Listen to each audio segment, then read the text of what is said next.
Hi, good afternoon, everyone. I just wanted to welcome all the students and our panelists who have graciously volunteered their time to participate on this panel on why you alumni working in Israel. And again, a special thanks to Barbara Lerman Kang who organized this and made it possible for this to occur today. So thank you, Barbara. Without further ado, I'm just going to introduce very briefly our panelists and then have them answer a series of questions that we hope will be useful to you. However, if for some reason we don't get to some of your questions, please feel free to put your questions in the chat, and then we can look at them and have the panelists ask them. And if there are specific panelists you'd like to answer it, please put that in the chat with your question.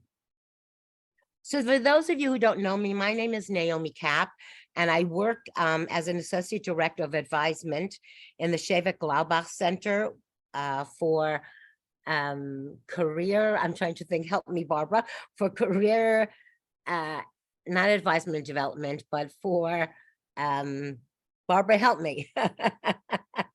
Your title? No. For Shevet Glaubach. Oh, we're the Shevet Glaubach Center for Career Strategy and Professional Development. Thank you. Formerly the Career Center. Right. So I just wanted to, for everyone to know that Barbara is on our ER team and she's fantastic. And I'm on the advisement team. So it's two teams working together to really try to meet all the needs of the students at Yeshiva University. So without further ado, since we do have many students who've come to us asking us about wanting to make Aliyah and what the details would be, involved in doing that. So we put together a wonderful panel. First person we have is Rebecca or Becky Bargresser. She got her BA in neuroscience from Stern College for Women in 2021, and then earned her master's degree from Katz School of Science and Business in 2023 in biotechnology. The second speaker we're going to have, and by the way, in no order after the first question, but is Raphael Ben Shabbat.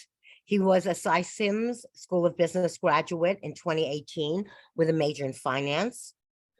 And then finally, we also have Tuli Weiss. He graduated Yeshiva College in 2022. With a Jewish history major, then went on to Reach for his smicha in 2005. And I guess simultaneously went to Cardozo Law School to earn his law degree in 2005.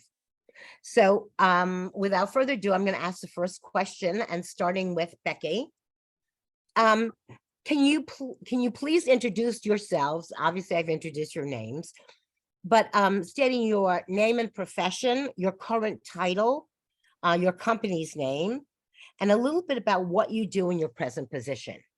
So if we could start with Becky, that would be great. Sure. So my name is Becky. I work for a biotech startup here in Israel called BioBeat. I'm part of the business development team, and I don't really have an official position because we're a small startup. So every day I'm doing something else, whether that's tending to the inbound, the outbound clients that we all have coming in, because we are only a company of like 30 employees full time. I'm the only English speaker, native English speaker in my company as well. So for the most part, I'm also Grammarly, like the built-in Grammarly. But yeah, that's really a little bit about what I do. Thank you. And we're going to move on now to Raphael. So hi everyone, my name is Raphael Ben Shabbat. I'm an investment banker at Barclays here in Tel Aviv. And so in my job today, what we do is we advise companies who are looking to sell themselves, looking to IPO and raise capital. And that's pretty much it. I think we're about 12 bankers on the ground, and we're typically involved in, again, like helping anyone from the government of Israel to raising a bond, to a company like Mobileye going to IPO and raising billions of dollars. So that's pretty much it in a nutshell. Okay. And Thank my you. name is Tuli Weiss. I started a company here called Israel 365, and we do Israel advocacy, primarily geared to evangelical Christians. But we have a for-profit department, which is like a marketing and media agency. And we have a nonprofit that does a lot of education and fundraising campaigns. Everything that we do that was geared towards the audience of non-Jews who are into Israel. And I started the company when we made Aliyah 12 years ago. And so I'm just trying to keep my eye on all the moving pieces at this point. Great, thank you. Okay, so to move on, to give students a realistic perspective, can you tell us what you told Tilly? Maybe we're going to start with you on this one. But could you tell us how long ago you made Aliyah, which you did, but and did you have a job before you moved? And how did you secure your first position? And maybe in your case, Tilly, you know, what made you decide to start your own business? So I didn't come here with a job. I came here, I was a rabbi of a shul in Columbus, Ohio, where I'm from. And when we made Aliyah, I knew that this was important, this idea of like reaching out to Israel's friends who are in the non-Jewish world. So I went to Ulpan for about 6 months, and then slowly people started dropping out of Ulpan once they found jobs. And then I looked around and I was like, kind of like the only man left standing. It was a bunch of women, which is fine. But I realized it was time for me to start looking for a job too. And I started Israel 365. So I never really looked for a job here, but I knew that this was important and I wanted to start something. Israel's a great place to, if you're entrepreneurial, to either like Becky, join a startup company or start your own startup company. Just in your case, Julie, can you tell us a little bit about what went into that? Well, what went into it? I was very passionate. I still am very passionate about the mission. And at first I was doing everything myself. And then when we started bringing in a little bit of money, I hired somebody to do, and I taught him as much as, as much as I was able to. And he started doing, what I was doing. And then we hired another person and another person. So we're not like funded. We're not a startup company in the traditional sense where we went out and raised money. We self-funded the operation. So it's something that I felt very passionate about, and and there's great people to work with here in Israel, very talented and passionate people. And just through my network, I was able to, and through my neighborhood, really able to really staff this organization until we got to a certain point. Then now at this point, about a third of the people probably live in Beit Shemesh, where I live, and then people are coming in from Jerusalem, from Tel Aviv, and from other places as well. Great, thank you, thank you. Sorry, Becky, do you want to try to answer that just to give students a realistic perspective? Can you tell us how long ago you made Aliyah? I think Tuli said 12 years ago he made Aliyah, but how long ago you made Aliyah? And did you have a job before you moved? And if yes or if not, how did you secure your first job in Israel? Sure. So I made Aliyah 7 months ago. Yeah, pretty recent. I came with a job, and that's pretty rare, honestly. A lot of my friends, I think almost all of my friends are Olim, and they did not come with a job. They found a job here. So that's not something to be scared of. You can find a job here, as Tully said himself as well. You either find a job or you create your own job. But I found mine via LinkedIn. I really wanted to work in medical devices because I loved the field a lot. So I reached out to my now boss and said, hey, do you have any jobs? And within like 2 days I had a job. So that's pretty incredible.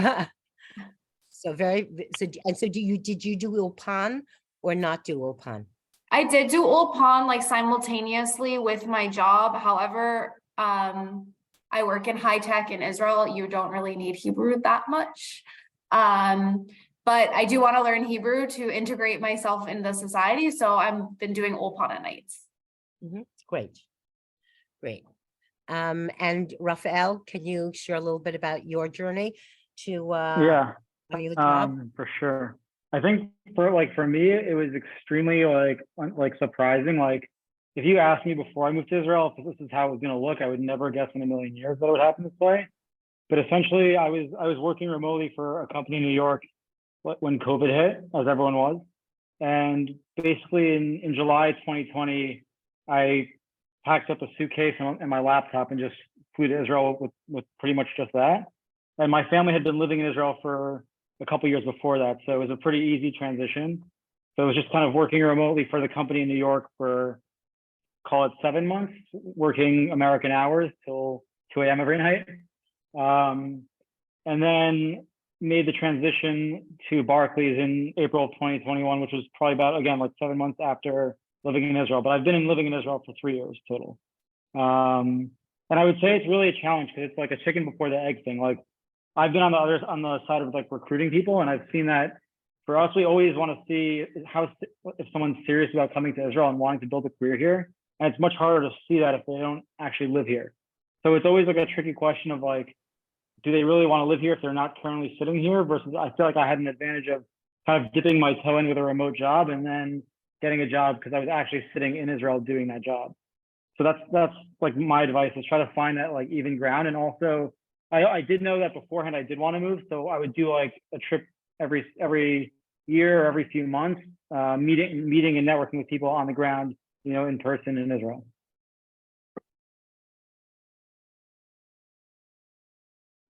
And you mentioned that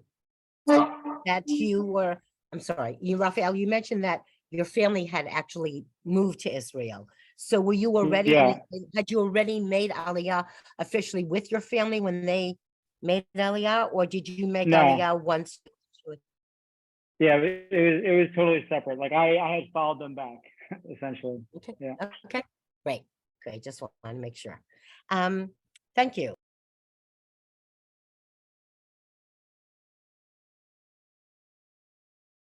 So I think it's really interesting to see that, each one of you had a different experience. One person who got a job before they actually came, which is unusual, Becky, but that's, as they say, kol hakavod to you.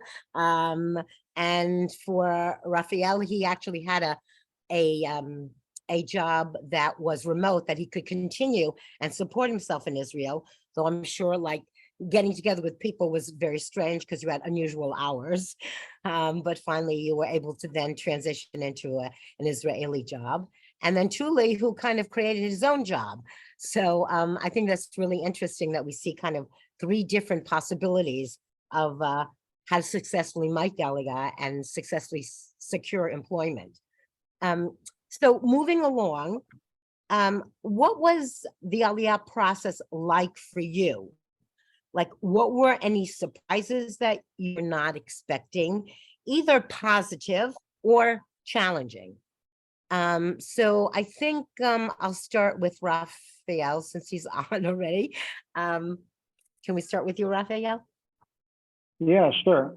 I think it's not like a bureaucratic thing. Like I think those are like very classic things that people highlight, but I think more of like realizing that there's a very significant adjustment period. So things are just done differently here. You may have your experience of doing your year in Israel or coming on a family trip, but it's totally different living here, renting an apartment, working actually in Israel in a full-time job. It's a completely different transition.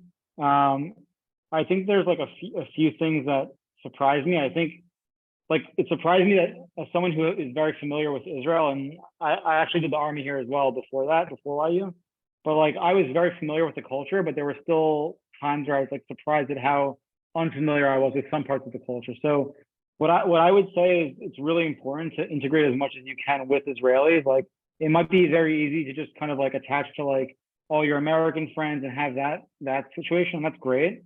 but I think it's really important if you want to integrate into the country to like make Israeli friends, hang out with your Israeli coworkers after work, and find a way to really integrate into society as a whole, and kind of leave your own like little bubble. That's my personal advice and experience. Great, thank you. Becky, do you want to share your experience? Yeah, so my experience was a little bit different because I ended up I ended up getting a job, and the job was like what secured me wanting to make Aliyah. I wanted to make Aliyah, but as soon as I had the job, I was like, well, there's no turning back. I have to do it. So I didn't do it through any with any help of Nefesh B'Nefesh or anything. I literally packed my entire Washington Heights apartment and moved a month later. And there was a lot of bureaucratic obstacles, which is so normal. And thank God I was able to help my friends with all of those because they all made Aliyah after me. But as Rafael said, there's a huge transition period, and I'm still in that period. I've only been here for 7 months, and I've traveled back to the United States 4 times on work trips. So I'm still getting my grounds here, but it's just know that just because there is a transitional period doesn't mean you're not going to make it out of it. You'll still get there. But I also agree, finding Israelis and integrating into the Israeli society, I can say for myself, I've really stuck with Americans, which is good and bad because a lot of Americans leave at the end of the day. So just try to break into the Israeli society and understand more about the culture. And who did you you said that now your friends turn to you for advice, right? So who did you turn to for advice when you were first making that transition? I have a very good friend here who I've known for many years. He's Israeli, and him and his mom basically helped me with the entire process, driving me to all the different ministries across the country in order to get to make Aliyah in general. So if it wasn't for them, I don't know if I would be able to, but it's definitely doable though. As long as you have people who can help guide you. Great. And was there a reason you didn't choose to go through NBN, the Nefesh B'Nefesh? I kind of pulled the trigger really fast, and I wanted to make Aliyah, and I didn't want to wait a year because sometimes it can take upwards of a year. So I just came and did it here. Okay. And Truly? That's interesting, Rebecca, that you made Aliyah from Israel, basically, right? So Yeah.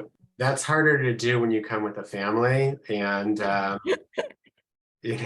so it seems like the people on the call are students, right? So that's definitely the earlier you come to Israel, the easier it is. So if you're young and if you're in college or right after college, that's definitely the easiest way to do it.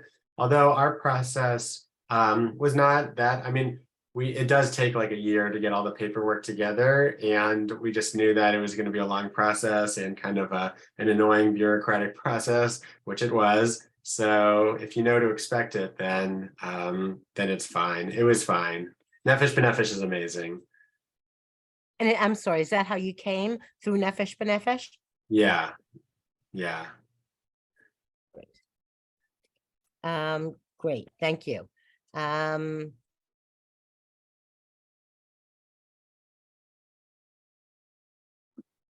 Sorry about that again. Barbara began by talking about how webinars and working remotely sometimes has its challenges. And one of the things she said is, someone always is saying, oh, unmute yourself. So that's my issue today. Thank you, Barbara, for reminding me though. So the next question is, what is some of you actually have alluded to it, but if you could go a little bit more into detail, what is the work culture like in Israel? How is it the same or different from the work culture in New York? In the United States, I should say. And how did you adapt or acclimate to the changes? One of the things we have Nefesh B'Nefesh do a series usually of 3 webinars. The first one being graduate school in Israel, and then we have careers in Israel. And just last week we had someone deliver high tech in Israel. So Nefesh B'Nefesh, one of the things Nefesh B'Nefesh always stresses is how critical Hebrew is if you really, really want to succeed in the Israeli milieu. So I wondered, in your industry or in your field or in your career area, have you found that to be true? And if so, what have you done to make sure that you are remaining competitive? Tule, you're on, so I'm going to just call on you. Although the situation's a little different, but I'm still going to call on you. Yeah, I mean, the work culture, the thing that everybody complains about is Sundays, not, not getting used to the lack of a Sunday. But other than that, I think it depends, if you're used to working hard in America, people do work very hard here, not everybody, of course, but I know that, like, Rafal's in finance and Rebecca's in biotech kind of. So I'm much more in the like Jewish community work or nonprofit work. And so the culture in our office, and we try very hard to have an inspirational and passionate culture. And everybody who works, because we do, it is a little bit unusual, our work, it's an Orthodox, everybody who works at Israel 365 is Orthodox.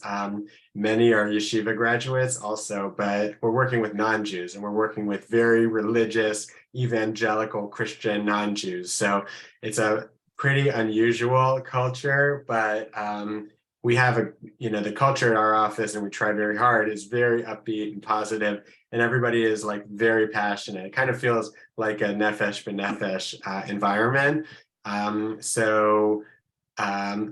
I think that even beyond our unique workplace, I'm sure a lot of the other companies also are very more, I guess, inspirational, because everyone who is making Aliyah and moving to Israel, and whatever field you end up going into, you are really a part of building up the country and building up the state and building up the society. And I do think that hopefully you feel that even now, where there are all these protests going on, and it really is very disruptive in most of the work places, especially in Tel Aviv. But still, like, even the people who are out protesting, it's out of a sense of Zionism, and so I think that is probably one of the nicest things about working here. The culture, the workplace culture in Israel, is often very passionate. It's not about the paycheck as much as it's also about the paycheck, but it's also about the Zionism, and that's something that is also important to keep in mind, because it helps get you through some of the more annoying parts about living in Israel, or the bureaucratic parts of living in Israel, is that whatever you end up doing here, you are building up the country and the Jewish society. Yeah. And I assume in your work, obviously knowing English and being able to speak English well with the allies that you're trying to build partnerships with is probably more key in your line of work right now than Hebrew would be. Is that fair to say? Yeah. Our whole workplace is in English, all of it. Yeah. Which is also great. It used to be that if you did not know Hebrew, forget about it. You couldn't even make Aliyah. But nowadays, you can work on computer, and you can work in English, and a lot of the barriers for making Aliyah have been going away. So it's a real blessing. And do you feel because you're a nonprofit, you said Jewish, well, actually you have a for-profit side and a not-for-profit side, but because I assume a lot of your relationships that you're building are with English-speaking individuals, would you say you're typical of nonprofits in Israel, or do you feel you're atypical because of the audience you're trying to or the clients that you're trying to develop relationships with? Like, do you know No. other friends who are in other nonprofits in Israel who might have a different, Yeah, it depends who your customers are, your donors, your customers. If they're going to be English speaking, then you're going to, get away with a lot more English. But in Israel, there's thousands of nonprofits. Most of them are exclusively Hebrew. Their donors are Israeli and the people they serve are Israeli.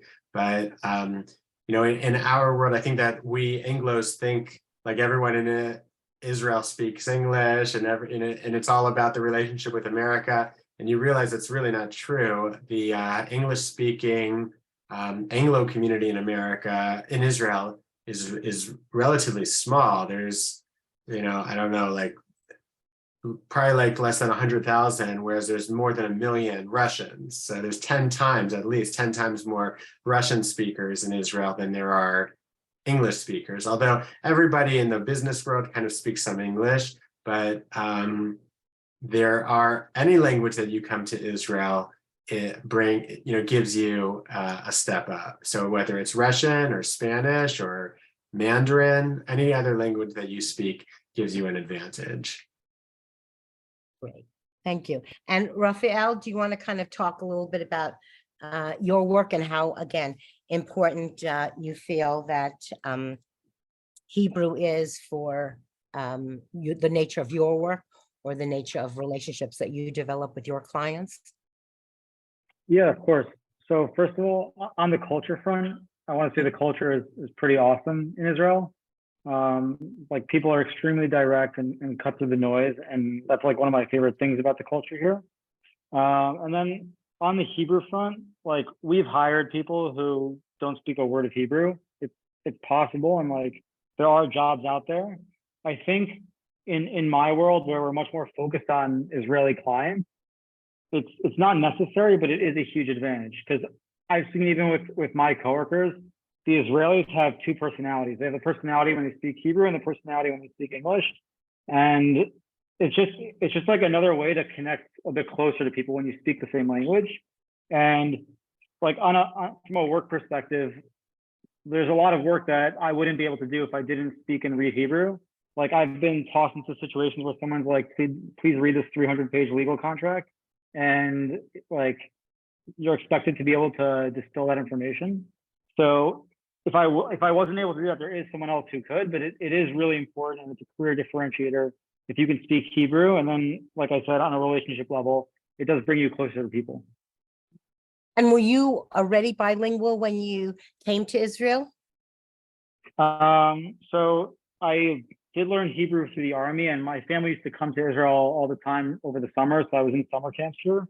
So I had a base for Hebrew, but business Hebrew is just like another different type of Hebrew that you have to learn. So I think that I had to ramp up a lot coming into the job. Like I could speak and order coffee and order lunch and talk about guns and bombs, but that's not as helpful in the work setting. So there's a whole nother level of vocabulary that you have to learn. It could be like accounting terms and like the best way I think to get up to speed in that is to really push yourself to get that exposure, like trying to read an article in Hebrew, or I don't know, like forcing yourself in business conversations to speak more in Hebrew or just listen in Hebrew. It's really all driven by how much effort you're willing to put into it. Mm-hmm. And did you, I forgot, I know that Becky mentioned she did take Ulpan. Did you say you took Ulpan as well or no? I did in the army though. So it was like 3 months of army Ulpan. Got it. Okay, great. Yep. Becky, excuse me, what about you? How do Sure, you so- find the culture and yeah, and how? So yeah, I didn't really have much experience working in the States because I basically came here in the middle of my graduate degree. But in terms of the culture, I think it's an amazing culture. Israelis are extremely, extremely hard workers, but my boss literally tells me every day, we work hard, we play hard. Like, especially startup culture, there's like this relaxed vibes and feelings, like we play ping pong in the middle of the day, we go out, it's very relaxed, but we do work really hard and we're in the office. This is something for all startups in Israel. If you want to go into startups or high tech in general, you're going to be in the office late at night, early mornings. That's just the culture, but it really does pay off, especially when you work for a small company and see it grow. In terms of Hebrew, as I mentioned earlier, I'm the only native English speaker in my company. Everybody else is Israeli, so I'm the only Ola there. For my day-to-day work, I don't need Hebrew because I work primarily with the American market because our devices we're FDA cleared trying to get into the American market and everything. But I learned that to socialize with my colleagues, they're very helpful in translating stuff and everything, but I needed to understand Hebrew better because when we sit and eat lunch together, I can't expect them to speak only in English, and I don't expect them to do that at all. And so in order to socially be with my colleagues, I had to brush up my Hebrew a bit. But yeah, it's not a must for high tech in terms of your work, but it is a must if you do want to have friends at work. If you're going into a smaller startup, I know some of my friends work for bigger companies and they only speak English all day, every day. So it's really dependent. Mhm.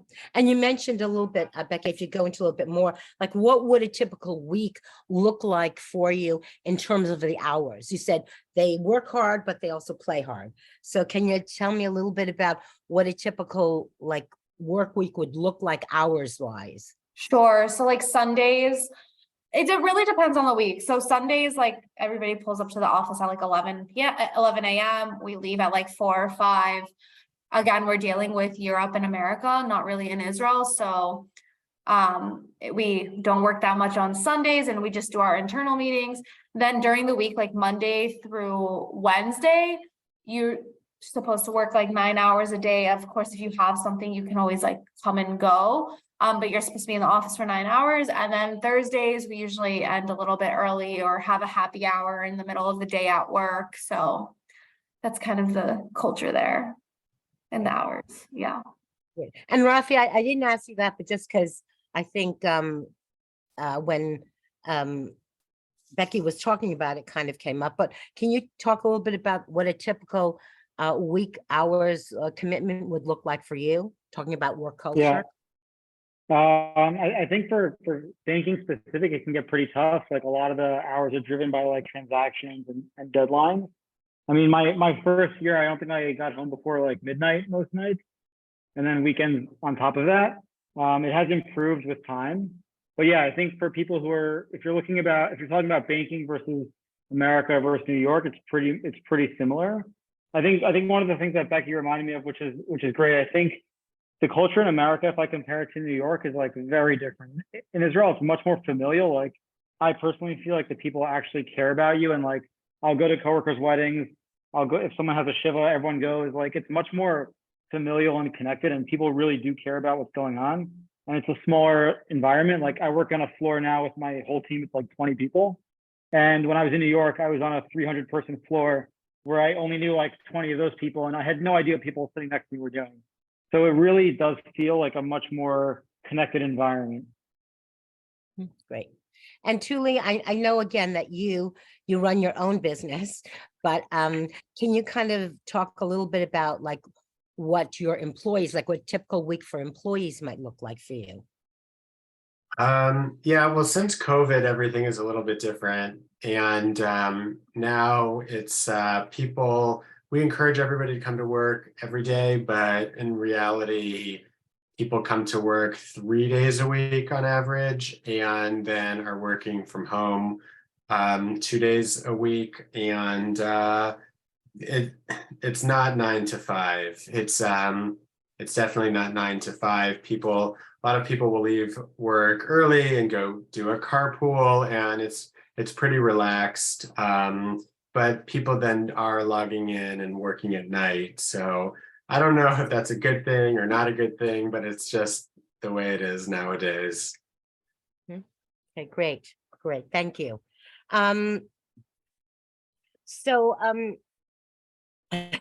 This is something I think that all of you will laugh at, but people are taking it very seriously. One of the things that NBN, when they talked about careers in Israel, that was 2 months ago, the webinar, they talked about the pay scale differential.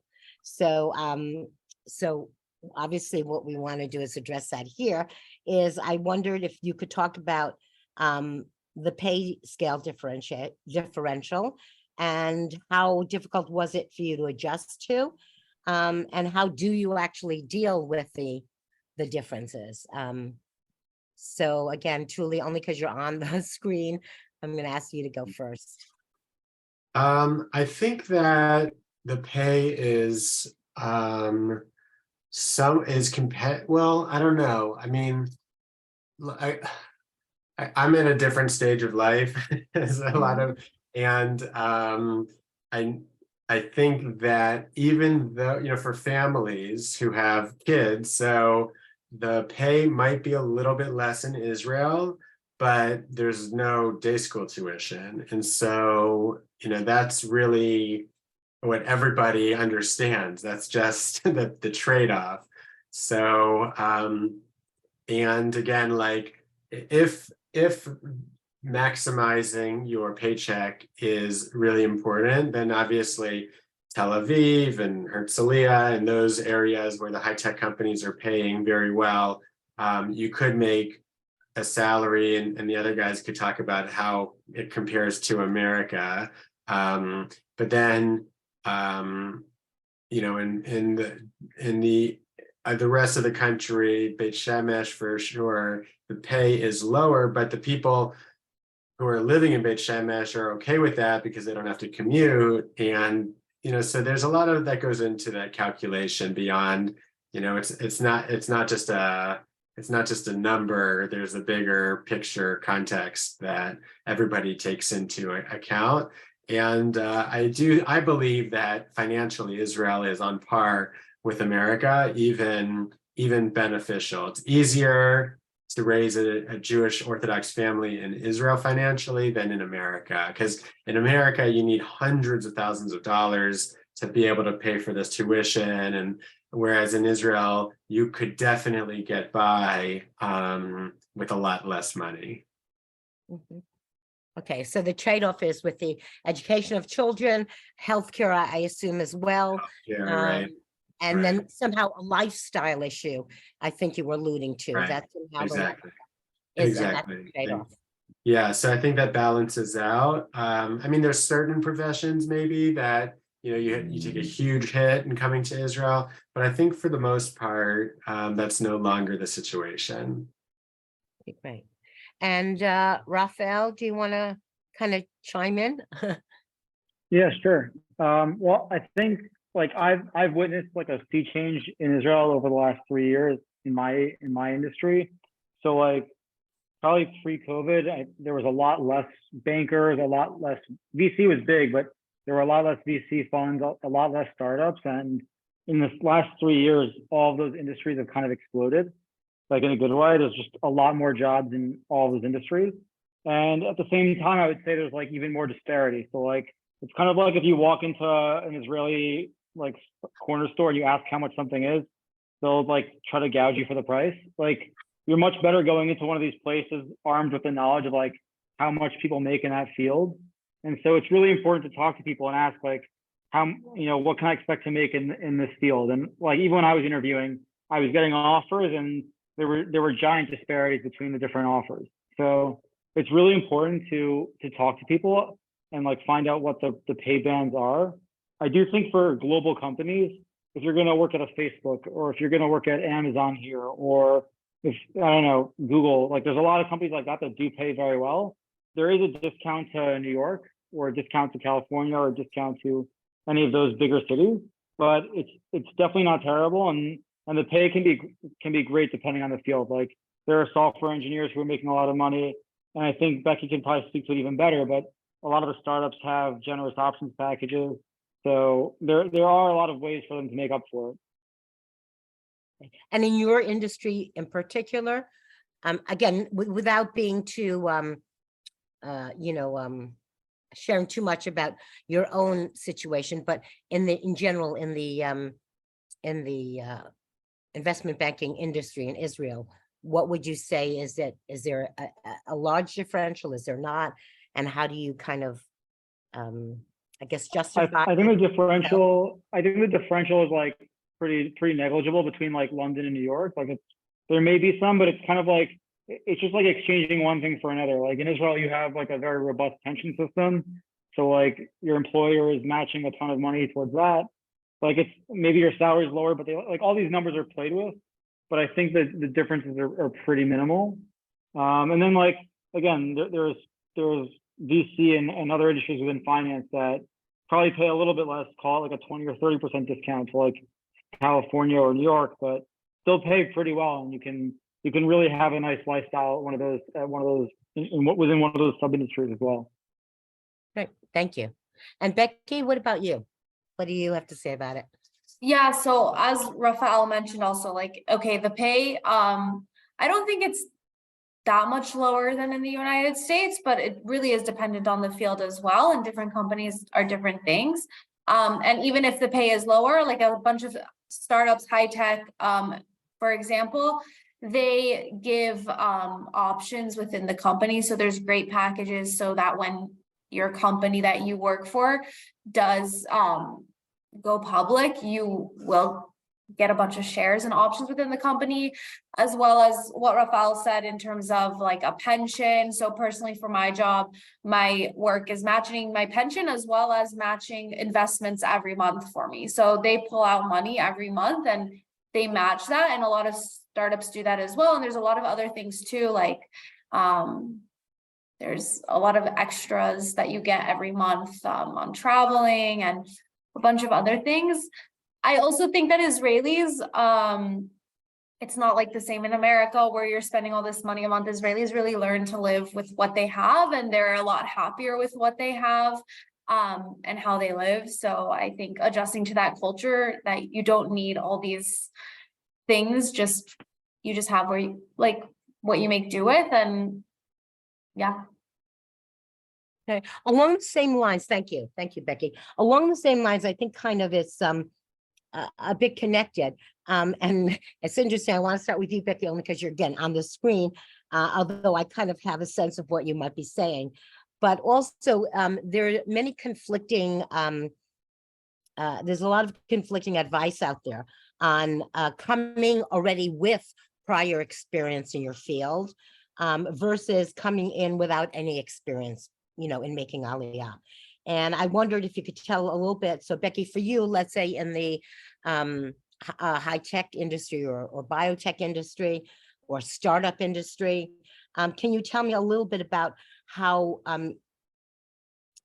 your industry views experience versus coming in without experience, being a newbie?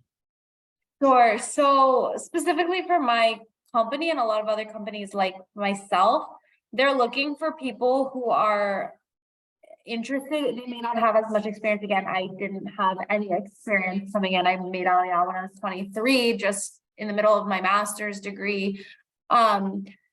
So they're looking for people who can adapt and who can learn on the job, and they're happy to teach you, and they're happy to give you that experience. So this job that I have is I'm gaining experience within the field, coming from somewhere where I didn't have experience. And I'm going to all these huge trade shows around the United States in biotech and meeting people who have had prior experience. And they come to me and say, wow, you've learned so much just by being in this job.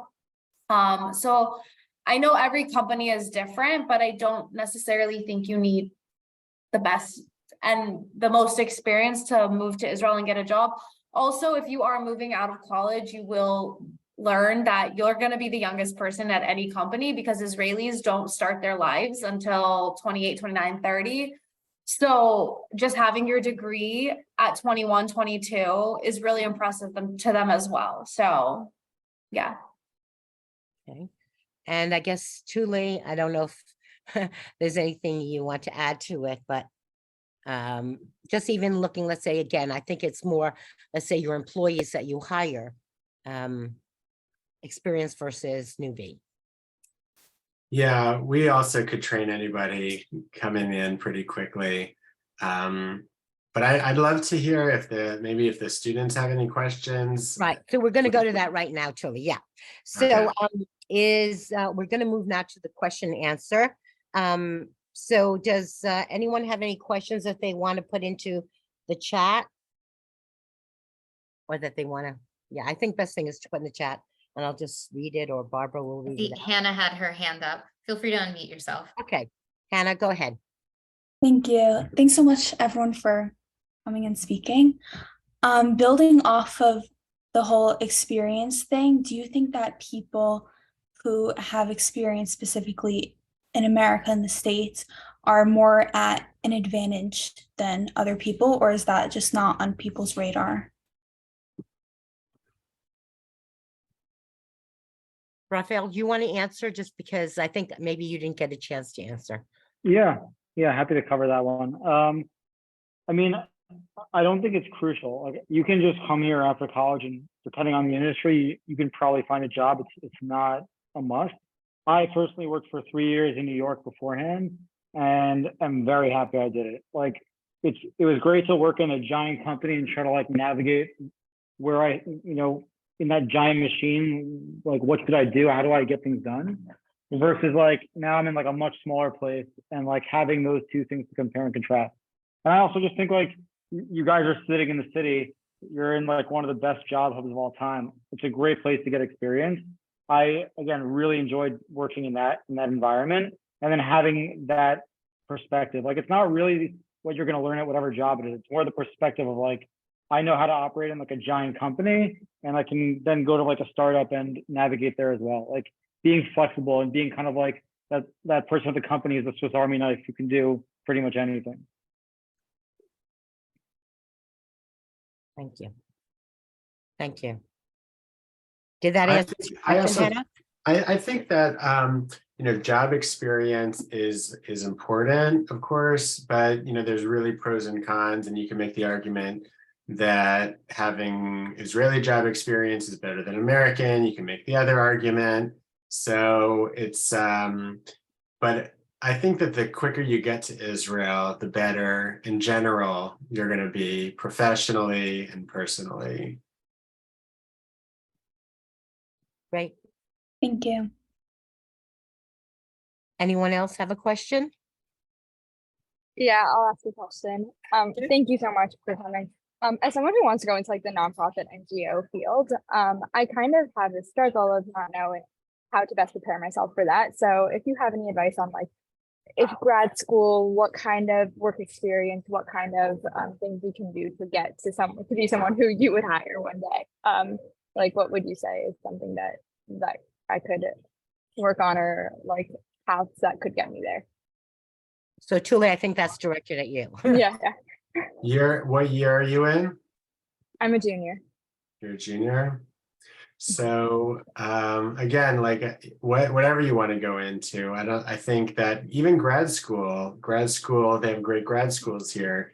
And the earlier you get here, the more you understand how the country works, and the more that you understand what, the nonprofit world here is very robust, and there's a big spectrum, and finding your place,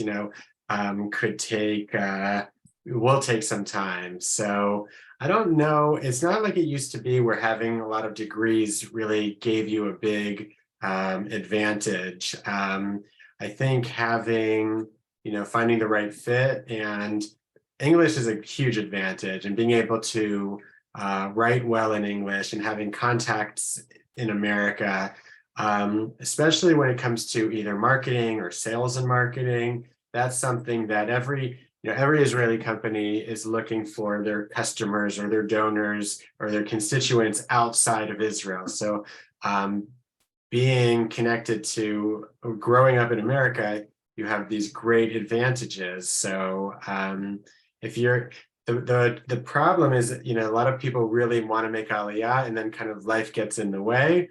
And so I would, in order to eliminate that from happening, I would say to do grad school here versus grad school over there. So that way, you make sure that you end up in Israel. And would you say that like getting an MBA is, let's say, more helpful than a master's in nonprofit management or something like that? I mean, they're both good degrees. They're both good degrees. MBA, I'm sure, you know, you could always, if you ever decide it, or if you ever need sort of a bigger paycheck, then it would be easier for you to find a high-tech job with an MBA. So and maybe it's a little bit more lucrative down the road potentially. But they're both great degrees.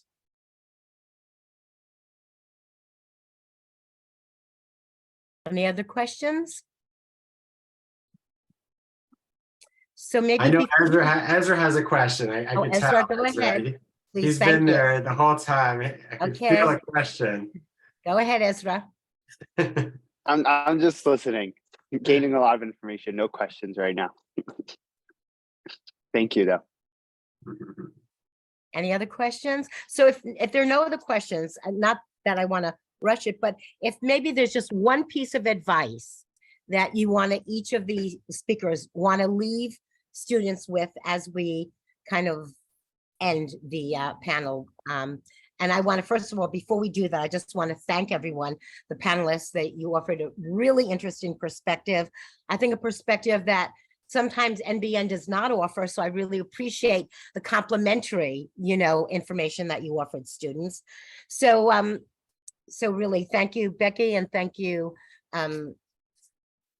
Tuli, and thank you, Raphael, for really, sharing your time with us.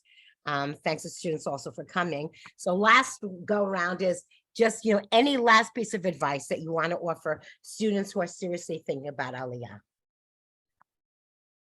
Let's start, Tuli, you're on. So let's do Tuli first, and then Becky and Raphael. I think that really is, I'm a little biased because I work in like Israel advocacy, but obviously Becky and Raphael are very Zionistic also.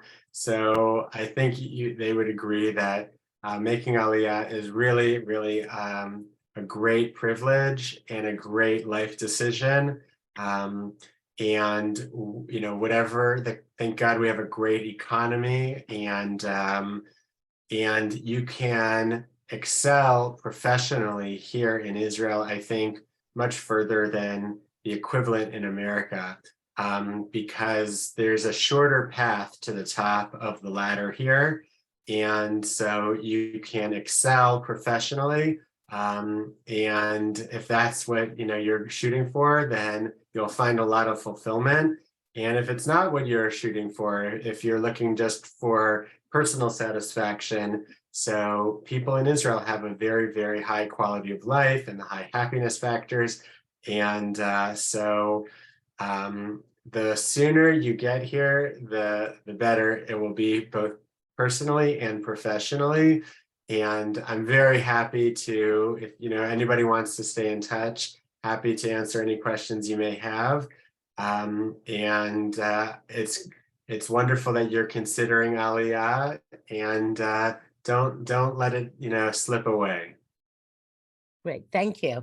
And Becky, last minute. Yeah, I just say do it early, and my biggest thing is I was waiting for the right time to make Aliyah, and there's really no right time. So I just say go for it. No matter what the obstacles are, if you have a job, if you don't have a job, everything when you get here will work itself out. And that's part of the Israeli culture and part of the craziness of this country. And it's a great country to live in, and it's very giving. So just go for it. Thank you. And Raphael, last minute. Yeah, I would just say I agree with everything everyone else said. Just to add to it, I would say, like, have a plan, do your diligence, make sure you know the prices before you go into the store, and like really commit to it. Like, realize there's a transition period at the beginning, and it takes a little bit of time. But once you cross that line, like, you're really going to feel integrated into the country if you make the effort. Great. Thank you so much again.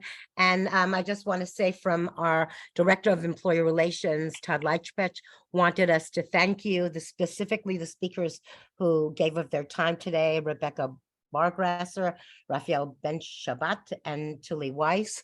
I'm thanking everyone for him. He's having some technical issues and couldn't get on to thank you himself. And again, a big thanks to Barbara Lerman Kang for organizing it. And I just want to ask Becky and Raphael, if students wanted to get in touch with you, would you also be willing to share your emails if they reach out to Barbara or myself? We don't want to assume yes without asking you. For sure. I would just say reach out to my phone number or my work email because I don't just reach out to me on WhatsApp. I don't really answer my emails. So Okay. That's honest. Okay. yeah. Yeah, same for me, work email or WhatsApp is good.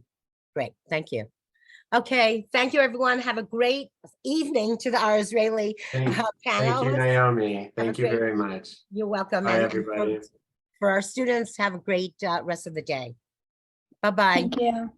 Bye. Thank you, everybody.